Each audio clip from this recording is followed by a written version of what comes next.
Hola, buenas noches, cordial saludo.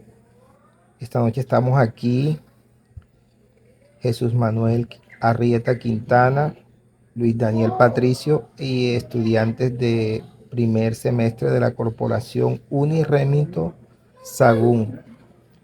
Tenemos como invitado especial al profesor José Javier Vergara, eh, profesional de ciencias sociales, quien nos va hoy a colaborar con la respuesta de estas preguntas que nos asignó nuestra profesora María Villamil. Y antemano le damos gracias, profesor, por aceptar nuestra invitación, compartirnos de su conocimiento y de su sabiduría. Jesús Manuel, buenas noches. Bueno, buenas noches, querida profesora María. Me encuentro aquí con mi compañero Luis y con el profesor José. A continuación, profesor José, le voy a hacer la primera pregunta. ¿Para qué investigar? Ok, muchas gracias. Cordial saludo para todos. ¿Qué tal? ¿Cómo están? Bueno, en mi, en mi caso, el para qué investigar, pues cuando se investiga siempre se está pensando en el propósito de que hay una realidad que amerita ser transformada, una realidad que, que debe pensarse para cambiarse en beneficio de inventario para cosas positivas. Entonces, en este sentido, para transformar la realidad educativa, buscando que lo que ya está establecido sea criticado, sea cuestionado en aras de esa transformación, buscando generar conocimiento y buscando resolver problemas específicos a nivel de las comunidades, a nivel de los entornos, En el buscando caso resolver que usted tiene problemáticas. acá, aquí en esta comunidad, por ejemplo, Sí, usted es un hombre sí. muy observador, muy... Bueno, la investigación requiere como principal requisito que se analice la realidad. Y un análisis de la realidad lo primero que requiere es de la observación. de la observación. Entonces es como que el primer paso es lo que va abriendo el Claro, derrotero a claro. seguir en torno a la investigación, por supuesto. Listo, profe. Ahora, como segunda pregunta, ¿cómo nació ese espíritu investigativo en usted? Bueno, la Universidad de Córdoba definitivamente. Allí culminé mis estudios universitarios. Soy promoción 2000. Para ese entonces el tema de la educación ambiental era un tema que estaba llamado en todo el país, en todas las instituciones educativas, estaba llamado a ser replanteado. Se estaba viendo una educación ambiental en donde solo era tarea exclusiva de las ciencias naturales. Y la invitación desde lo interdisciplinario era que se abordara la educación ambiental desde distintas asignaturas para que contribuyeran en su enseñanza. Entonces allí empezó mis inquietudes investigativas, pasan por ese proceso de estudios de pregrado con el objetivo de graduarme. Pues mi investigación giró en torno a la enseñanza de la educación ambiental de una manera interdisciplinaria. Entonces, lo primero así desde lo ambiental, para posteriormente, 20 años después, iniciar una maestría en ciencias sociales, en donde ya enfoqué un poquito más mi énfasis, mi licenciatura en sociales, pensando ya en la enseñanza en particular de la historia, que dentro de las sociales es una de las asignaturas que trabajo, que desarrollo y que me gusta. Entonces pensé, en cuanto a la historia, la manera en cómo enseñarla de una manera que el estudiante no esté fastidiado ni bostezando, sino que muestre real interés por, Interés. por aprender historia. Claro. Entonces, pensamos en la enseñanza de la historia a través de medios audiovisuales. Entonces, allí estuvieron mis inquietudes. Todo empieza desde la Universidad de Córdoba. Así comenzó ese espíritu Adiós. investigativo en usted. Sí, definitivamente allí empezó y eso despertó mi interés. El tercer punto, profe, es cuál es el proceso en investigación. Investigar es un ciclo, investigar es un paso a paso. Para investigar se requiere que normalmente uno vaya abordando distintas etapas. La primera es observación, que ya habíamos hablado de ella, y por allí se empieza, por Sí, allí claro. se inicia la investigación. Entonces, fundamental el observar. Entonces, ese es el proceso y por allí se comienza a observar una problemática. Después hay que buscar antecedentes, es decir, averiguar quiénes han investigado sobre ese fenómeno. Es decir, hay que buscar un marco conceptual y un marco teórico. Hola, joven. Hay que buscar un marco conceptual y un marco teórico, es decir, quiénes han hablado de esa problemática. Entonces, eso es esencial. Primero observar y luego buscar unos referentes bibliográficos para determinar quiénes ya han investigado esa problemática. Eso es lo segundo. Pero también hay una tercera etapa que es en la que se culmina y es, pues, bueno, previo a eso debe hacerse una metodología. Sí, entonces en ese sentido primero se observa, luego se buscan los fundamentos teóricos y en un tercer momento se aplica una metodología que le da fortaleza, que le da fuerza a la investigación y por último se reflexiona sobre los resultados que se encuentran luego de aplicar esa metodología.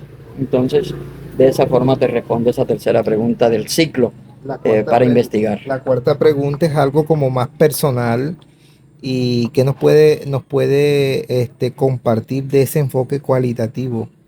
Bueno, lo cierto es que las ciencias sociales es cualitativa. Si la investigación mía girara en torno a las matemáticas o a la estadística, tendría que ser cuantitativo. Pero las sociales y todas las humanidades, por lo regular, se fundamentan en el método cualitativo. Entonces, ese es el machete con el que nosotros trabajamos, por supuesto. Entonces, ese método permite leer el contexto, permite que nosotros conozcamos el entorno y nos ubiquemos dentro de un espacio comunitario, dentro de un espacio social. Es la herramienta para poder investigar desde las sociales. Definitivamente es el enfoque cualitativo. Ese es vital para comprender las dinámicas sociales. Es clave para descubrir el sentir de los estudiantes. En este caso y en lo que yo he hecho, tanto a nivel de educación ambiental como a nivel de historia, es conocer a mis estudiantes. Y el enfoque cualitativo es el que me lleva hasta allá.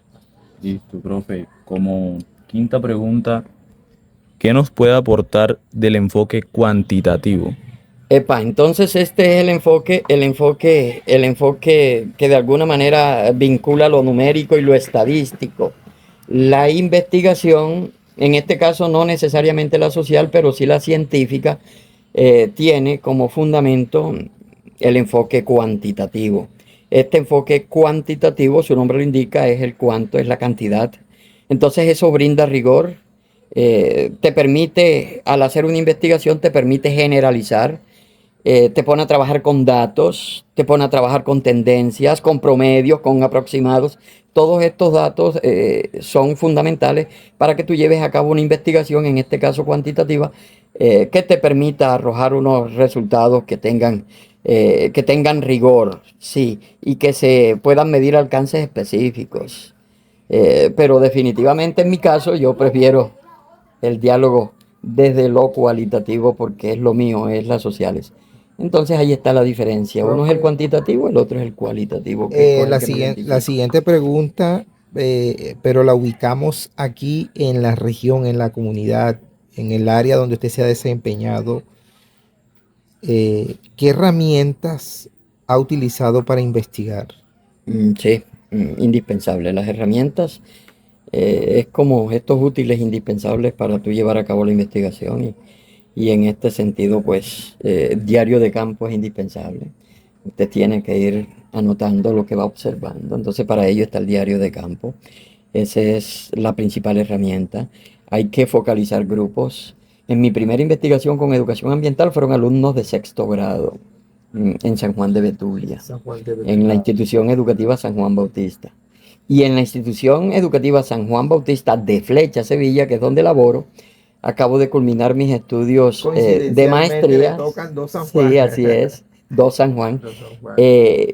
En este sentido, trabajé con alumnos de grado 10 desarrollando temas históricos, buscando estimular en ellos el pensamiento crítico, que se desarrolle el pensamiento crítico. Entonces, en este sentido, pues el diario de campo, focalizar grupos.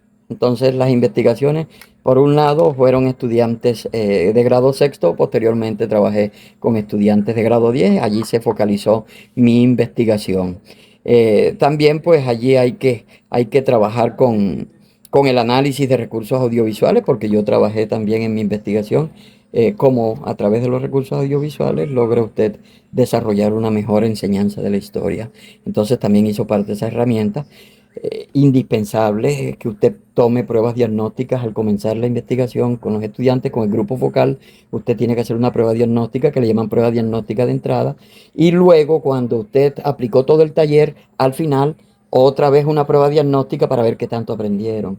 A esa le llamamos prueba de salida. Entonces, una prueba de entrada, una prueba de salida son fundamentales como herramientas. Listo, profe. Siguiente pregunta. ¿Qué son las hipótesis en investigación? Lo que suponemos en la investigación, suponemos que esto debe concluirse, suponemos que la realidad es esta, suponemos que el estudiante está fastidiado y bosteza en tu clase porque esto de tiza y tablero o esto de sencillamente explicar todo a punta de tablero sin identificarte con el estudiante, con su entorno, sin mostrarle un video, porque hoy en día el muchacho aprende interactivamente, las redes sociales se encargan de que el muchacho le preste mucha atención a lo interactivo. Entonces, en este sentido, es indispensable que usted trabaje con hipótesis, que usted suponga cómo es que el niño quiere aprender. Entonces, las hipótesis son esas suposiciones con las que trabajamos, suposiciones fundamentadas, y esas son las que guían nuestra investigación, las suposiciones que guían la investigación, las suposiciones que guían nuestra búsqueda. A nivel de educación, que es lo mío en este caso, son esas apuestas pedagógicas que creemos que podrían mejorar el aprendizaje. Esas suposiciones, esas hipótesis, usted las convierte en teoría cuando al mostrar los resultados ya puede concretar y demostrar que lo que era hipótesis se convierte en una realidad, o se convierte en la solución a una problemática. Así es. Hay hipótesis y hay categorías. ¿Qué son las categorías de análisis en investigación según su punto de vista? Bueno, entonces las hipótesis son supuestos que tienden a ser demostrados. Claro. En este caso, pues, las categorías de análisis son las palabras clave. Las palabras clave que identifican tu investigación. En la primera, educación ambiental, ¿verdad? Interdisciplinariedad. Esas son las dos grandes categorías de análisis. Educación ambiental e interdisciplinariedad. En mi segunda investigación, en la de la maestría, giró en torno a historia, enseñanza de la historia como categoría, y pensamiento crítico. Son las palabras clave en donde usted aterriza su investigación. A eso le llamamos categorías de análisis. Categorías. Así Listo, es. profe. Categorías. Como siguiente pregunta, ¿qué elementos son indispensables en la investigación? Si no eres curioso, si no observas bien, si no te focalizas en el estudiante y aprovechas que el muchacho se hace preguntas, se interroga cosas, quiere saber cosas. Entonces uno desde la filosofía y desde la historia necesita despertar en el muchacho la curiosidad. Entonces primero, indispensable como elemento para hacer una investigación es la curiosidad. Lo otro es que obedezcas el paso a paso. Ese rigor metodológico tienes que obedecerlo. La ciencia te obliga a ser riguroso. Entonces eso es lo segundo. Lo otro, hacer las cosas con mucha ética. No mientas, no metas ni inventes cosas. Tienes que ser totalmente correcto hacia donde te arroja y te lleva la investigación. Entonces hay que tener una rigurosidad ética. Pero también debemos tener la capacidad de observar muy bien el contexto, de estudiarlo, de analizarlo, ese contexto donde tú vives, donde tú haces la investigación, entender ese contexto. Entonces estás trabajando con estudiantes, son estudiantes de una zona rural, son estudiantes que por lo regular no tienen una gran problemática social, pero son tímidos, son introvertidos. Entonces esto también La es cultura de clave. ellos hace que sean más, Eso, más entonces, especiales en ese sentido. entonces en ese sentido es indispensable para investigar que sepas leer el contexto y que seas crítico con ese contexto donde tú estás haciendo la investigación. ¿Y qué cualidades debe tener al investigar? Primero, no andes con arrogancias, no te creas prepotente. No creas que eres un gran investigador. Yo creo que aquí la humildad es indispensable. No te las sabes todas. Siempre la Y puerta cuando abierta a que intentas, hay algo cuando nuevo que... intentas investigar, te ves lo pequeñito que eres y lo poquita cosa que eres a nivel investigativo. Uy, definitivamente. Al momento de investigar, lo primero, humildad intelectual. Cargarte de paciencia, no vas a encontrar resultados de un día para otro, te puedes tomar 1 año, 2 años y hasta 3 años para poder concretar tu investigación. Entonces, fundamental la paciencia, la capacidad de asombro, ¿ya? No es completa una investigación si el asombro no hace parte de ella. Si ella no te va conduciendo y que, oye, yo no pensaba que este resultado fuera tan latente. Sí, porque Entonces, podía tener otro concepto. claro, tú mismo podías tener un sesgo, un prejuicio y dices, oye, la cosa no era como yo la pensaba. Entonces, allí debe aparecer la capacidad de asombro, la ética inquebrantable al momento de manejar la información, al momento de no meter trampas, al momento de ser transparente y correcto, mostrando los resultados tal cual como los arrojó la investigación. Listo, profe. Como siguiente pregunta, ¿qué barreras coloca el investigador? Prejuicio. Allá hay un sesgo que le llaman el sesgo de confirmación. Yo voy a hacer esta investigación porque yo pienso que a los estudiantes les gusta aprender así. Ya llevas un sesgo, es tu criterio. La investigación te puede arrojar otra cosa. Es posible que el estudiante realmente quiera aprender porque tú lo ubicas en su entorno, porque tú le haces preguntas de acuerdo a su realidad. Buenas, a su realidad. Tú le haces preguntas vinculadas a su familia, a la gente con la que vive, a las actividades económicas. Si tú involucras eso, el muchacho te responde bien. Pero si tú le vas a hacer preguntas amparado en una investigación de Estados Unidos o de Bogotá, el muchacho se queda frío. Entonces, en ese sentido, una barrera es ese sesgo de confirmación. Querer hallar solo lo que ya cree usted saber. Así no es. Entonces, en lugar de dejarnos sorprender por los datos que va arrojando la investigación. Listo, profe. Ahora como siguiente pregunta, ¿cómo superamos esas barreras? Tienes que ser autocrítico. Tienes que reconocer que no te las sabes todas. De alguna manera tienes que descubrir que como no te las sabes todas, tienes que ser humilde y reconocer que también te equivocas. Entonces, primero ser autocrítico, eso es indispensable. Triangula datos. ¿Qué piensas tú? ¿Qué te muestran los estudiantes y qué te muestran los investigadores que ya conocen el fenómeno? Triangula información. Entonces hay que triangular información para que puedas superar esos sesgos.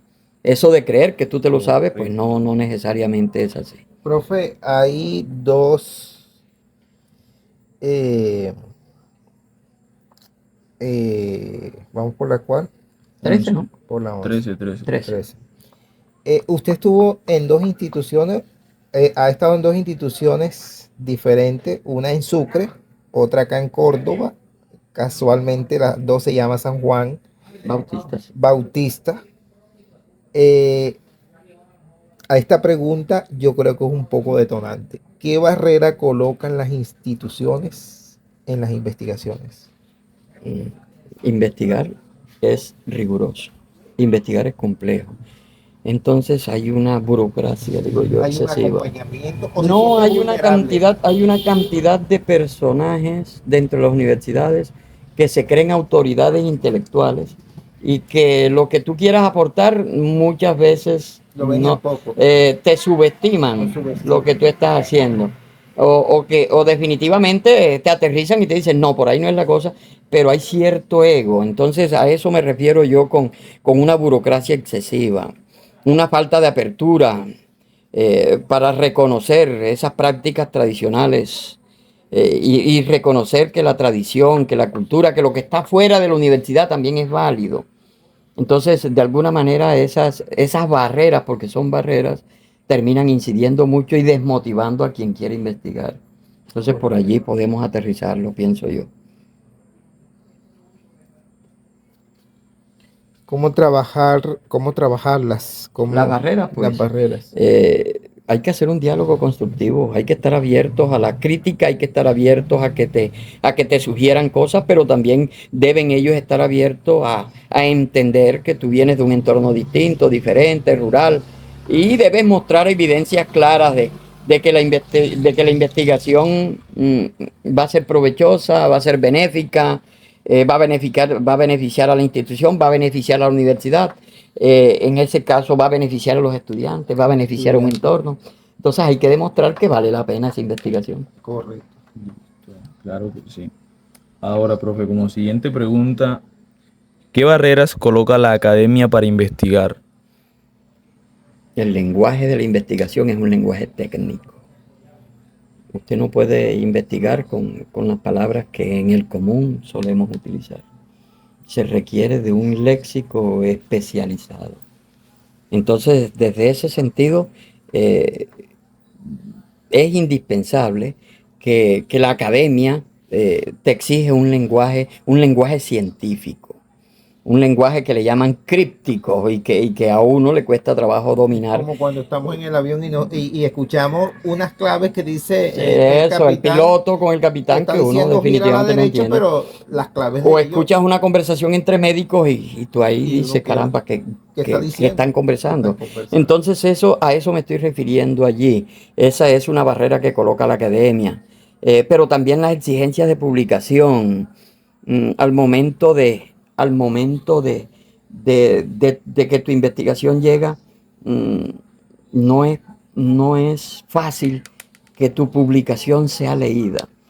Llegar a que una universidad o a una revista especializada se enamore de tu investigación, no es fácil. No es fácil. No es fácil. Entonces, a eso me estoy refiriendo de que hay que sortear eso. Definitivamente sí. Listo, profe. Ahora, ¿cómo sorteamos esas barreras que la academia coloca? Hombre, pues hay que mantener esa identidad de docente investigador. Eres docente investigador y esa identidad vale, pesa. Tienes una identidad, por ejemplo, eres zenú, por ejemplo, tienes unas costumbres que te han marcado, usas ese sombrero volteado, esas abarcas tres puntas y como investigador, eso te marca y te muestra una identidad. Entonces eres docente investigador y es una manera de sortear y de ir marcando tu territorio, buscar ese espacio de divulgación y que lo que tú investigaste no quede por allá en los anaqueles de una biblioteca, sino que esa investigación y lo que logró se muestre a nivel comunitario, se dé a conocer, Que se llegue, divulgue. Claro. Así que es. llegue a ser el eco para lo cual se investigó. Eso, que realmente logre Logró el propósito. el propósito social de la investigación. Una pregunta que es la 17 y que yo creo que más que una pregunta es un buen consejo para los que estamos en el derecho. Ya escuchamos una parte de ese consejo, es el lenguaje léxico, que también nos han dicho en la academia, en la universidad. ¿Cómo cultivar el espíritu investigativo? Bueno, el espíritu investigativo, lo primero que usted necesita para investigar es ser buen observador. En este sentido, un buen observador se capta una escena. De alguna manera hay que aplicar principios como de Sherlock Holmes para usted leer una realidad, una situación social, por ejemplo, un pleito. Se presenta una situación de conflicto entre dos personas en una comunidad. Tienes que saber leer ese contexto. Tienes que saber ponerte en el lugar de los que están allí en esa situación en esa situación de, de inconvenientes, en en esa situación de disputa. Entonces, primero hay que ser observadores, observadores constantes del entorno. Y lo otro, no den por hecho el cómo enseñamos y creer que la manera en que yo enseño es la única efectiva, la única posible.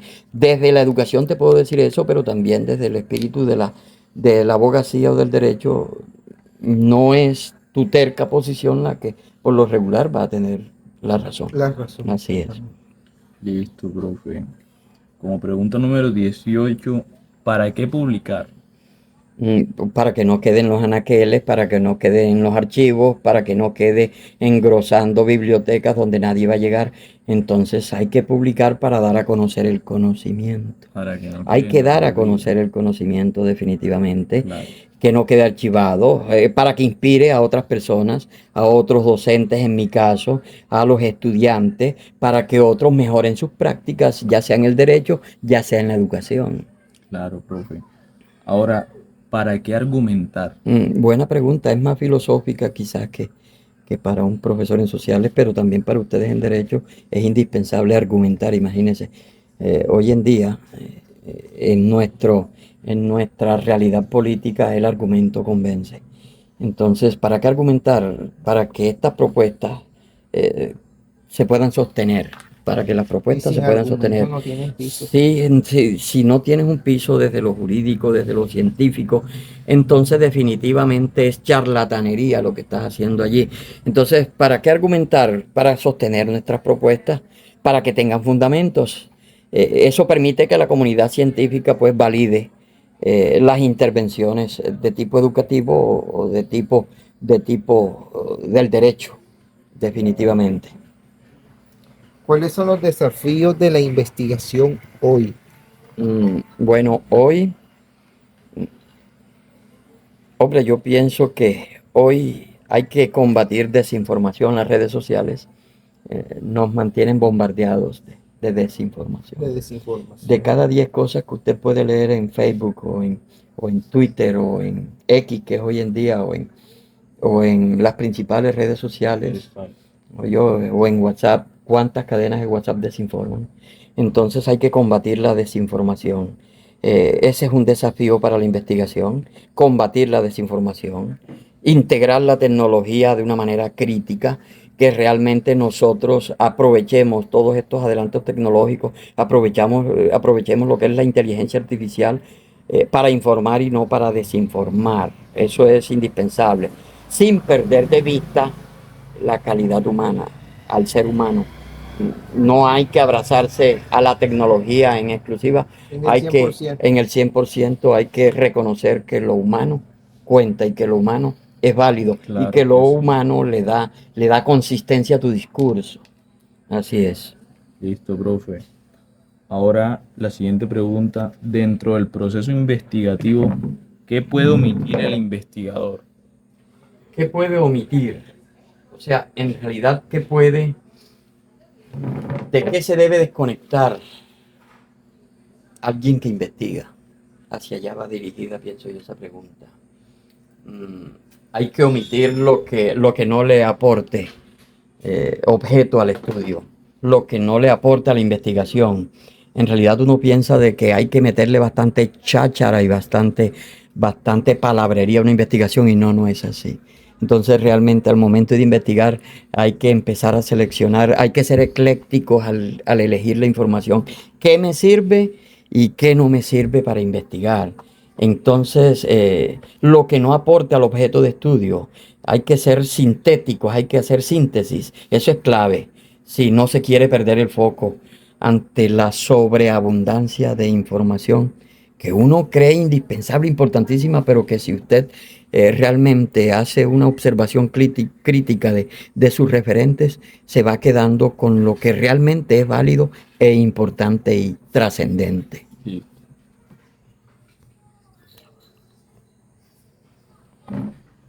22. ¿Qué papel juega la creatividad en la investigación? Yo creo que es muy fundamental. Es indispensable, sí. Definitivamente es indispensable. Sin ella nosotros no podemos hallar formas innovadoras de enseñar. En este caso para enseñar, pero ustedes para legislar o ustedes para hacer su carrera de derecho, sí, es indispensable que esto esté cargado de creatividad, de innovación. Sí, entonces enseñar historia en mi caso, enseñar educación ambiental o enseñar social o enseñar filosofía requiere de una alta dosis de creatividad. Eso le da vida a la investigación. Claro que sí. Como siguiente pregunta, ¿cuál ha sido la investigación que más le ha impactado a lo largo de su recorrido como investigador? Bueno, sí, esta de la maestría me marcó y me marcó muy positivamente. Trabajé con mi colegio, trabajé con lo que hoy en día es el grupo de grado 11, que es mi promoción. Y definitivamente el hecho de descubrir que aprendieron contenidos que los ponían inicialmente a bostezar, pero luego de desarrollar unos ejercicios y unos talleres muy válidos, los muchachos terminan descubriendo, por ejemplo, un tema clave. Les enseñé el tema del crack del 29, de la crisis del 29 en los Estados Unidos, y cómo ellos aprendieron partiendo del entorno, partiendo de aquí, de la zona rural de Chinú, de Flecha, Sevilla, cómo descubrieron ellos que una crisis económica termina impactando regiones tan alejadas y tan desconectadas de Estados Unidos, pero que al fin y al cabo terminaron recibiendo el impacto. Fortalecí esa clase con una película que se llama El Luchador y que refleja la crisis del 29. Y wow, cuando esos muchachos vieron esa película, se dieron cuenta de que una crisis impacta de manera muy negativa a una sociedad. Entonces eso me marcó positivamente, ver cómo los niños desarrollaron un aprendizaje significativo y desarrollaron pensamiento crítico con el tema que nosotros trabajamos en historia. Definitivamente sí. Profe, ¿qué son los sesgos en investigación? Sesgos es lo que nosotros conocemos como prejuicios. Y uno a nivel de la sociedad está cargado de prejuicios, entonces los sesgos aparecen en la investigación. Entonces son esas inclinaciones, son esos prejuicios inconscientes y ellos pueden llevarnos a distorsionar la mirada sobre los resultados. Usted quizás no quisiera que ese fuera el resultado, entonces usted tiende a desconocerlos o a decir que no o que no le convienen y no. Entonces los sesgos aparecen y pueden dañar una investigación si usted no está dispuesto a reconocer que los datos arrojaron esos resultados. Entonces esos prejuicios pueden terminar perjudicando una investigación. Claro. Profe, como siguiente pregunta, ¿qué hacer con la subjetividad? La subjetividad es indispensable en el enfoque cualitativo. Es válido, ojo, no siempre debe ser 100% objetivo. Esa objetividad identifica al enfoque cuantitativo, pero también al cualitativo, pero no debemos descartar lo subjetivo, pienso yo. En ese sentido, lo que puedo decir es que no se debe eliminar definitivamente al 100%. Hay que reconocer la subjetividad. En ciencias sociales, que es mi caso, y ustedes en el derecho, creo que la subjetividad es parte de la herramienta de investigación, buscando y pretendiendo que esa subjetividad tenga una característica clave que es la transparencia. Si la subjetividad es transparente, vale, hay que sumarla, cuenta, es importantísima. Pero si la subjetividad es prejuiciosa, refleja terquedad, entonces hay que descartarla.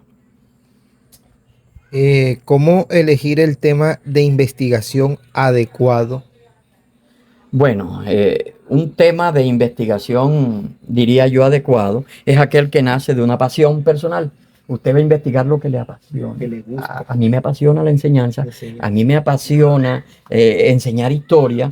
Yo estoy enamorado de que el muchacho me aprenda de una manera distinta la historia y por eso acudo a maneras alternativas de enseñar. Entonces, fundamental es que te apasiones. No investigues lo que no te gusta, investiga lo que te gusta mucho, lo que te llame la atención. Eso es indispensable, pienso yo. Entonces debe nacer de esa pasión personal. Y bueno, que al mismo tiempo responda a una carencia. Y debe haber una carencia en tu colegio, debe haber la necesidad de eso. Ahí hay una problemática y por ende entonces debes investigarla. Entonces ahí tienes dos motivaciones para investigar. La pasión y que vayas a resolver una necesidad palpable, concreta dentro de la comunidad. Bueno, profe, yo sé que usted es un hombre de amplio conocimiento y recorrido. Yo sé que debe tener muchas anécdotas. ¿Cuál nos puede contar, nos puede relatar que haya pasado en su, por ejemplo, en su tesis? ¿Con qué se encontró? Anécdotas así que le marcaron En su rol en como su rol investigador. como investigador. Bueno, la primera vez en mis estudios de pregrado, cuando me iba a graduar de licenciado en sociales, me querían dar 15 minutos y normalmente eso es lo que dan para una sustentación. Yo me puse terco en plena sustentación y dije, no, yo no trabajé 2 años de manera obsesiva en mi investigación, 2 años para que ustedes en 15 minutos me exijan que salga de ella. discúlpenme, pero yo tengo aquí unas diapositivas y hasta que no termine de sustentarlas no voy a renunciar. Me terminaron dando más de 40 minutos, pero creo que fue válido porque al final aplaudieron la investigación y se dieron cuenta que era necesario que yo mostrara que lo que investigué era importante, era bonito y valía la pena. Valía la pena. Entonces, esa anécdota me marcó, pero me marca también cuando descubro que mis muchachos aprenden cuando yo enseño historia de una manera alternativa. Y esta investigación en donde yo buscaba que el muchacho desarrollara pensamiento crítico, cuando hice el taller, fueron 3 días de talleres al finalizar el año pasado. Al finalizar me di cuenta que los muchachos aprendieron positivamente, sí, definitivamente sí. Bueno, profe, ya como última pregunta para cerrar esto, ¿qué nos recomendarías a los estudiantes universitarios respecto a la investigación? Que no sea una tarea, que no sea un requisito de grado, no lo vean como una tarea, no lo vean como una camisa de fuerza, no lo vean como algo que lo hago porque me toca, no, lo hago porque me apasiona. Vayan pensando qué les gusta a ustedes a nivel del derecho, vayan viendo qué es lo que a ustedes les encanta y por allí vayan abriendo paso a la investigación. Aquí hay todo por investigar. Estamos en un entorno de las sabanas de Córdoba donde todavía hay mucha injusticia, donde todavía el vivo vive del bobo, donde el acaudalado siempre tiene demasiados privilegios, donde una persona tiene 1.000 hectáreas de tierra y declara 5. Entonces ese aventajamiento, eso de sacar siempre provecho porque tienes plata, porque tienes influencias, porque Sutano es mi amigo y yo le puse votos, entonces yo puedo pagar lo que a mí se me venga en gana. No, yo creo que hay que investigar por allí y creo que hay que exigir que este país tan desigual, de alguna manera se contribuya a que a través del derecho o a través de la educación se logre unas condiciones mucho más de igualdad para toda la sociedad. Entonces, en ese sentido, creo que la recomendación es que no vean la investigación como una tarea de grado, pues mírenlo como un estilo de vida, mírenlo como algo que les va a permitir ser protagonistas en el derecho, ser protagonistas en las leyes, en las normas, en el litigio, en las cosas que son pertinentes a la investigación del derecho. No repitan, no sean repetidores de libros, no repitan lo que ya otro dijo. Ustedes tienen que ser originales en sus investigaciones y creo que hay condiciones, las condiciones están dadas para hacer un excelente trabajo, yo creo que sí. Lo concluimos esta Listo, noche profe. con esta entrevista, donde le damos gracias al profesor José Javier Vergara, quien nos acompañó de manera muy especial con estas respuestas, y también damos gracias a nuestra profesora María Villamil, quien nos encomendó este trabajo. Aquí junto con Jesús Manuel Arrieta Quintana nos despedimos. Profesor, muchas gracias. Con el Muchísimas mayor gracias, de los profe. gustos, por supuesto, por acá a la orden y bueno, a ustedes los mejores deseos, éxitos en esa carrera tan próspera, en donde definitivamente tienen todo el futuro del mundo y las condiciones para hacer un trabajo profesional de gran provecho, definitivamente sí. Muchas Bueno, gracias. con esto nos despedimos. Muchísimas gracias, profe y doctora María Villamil.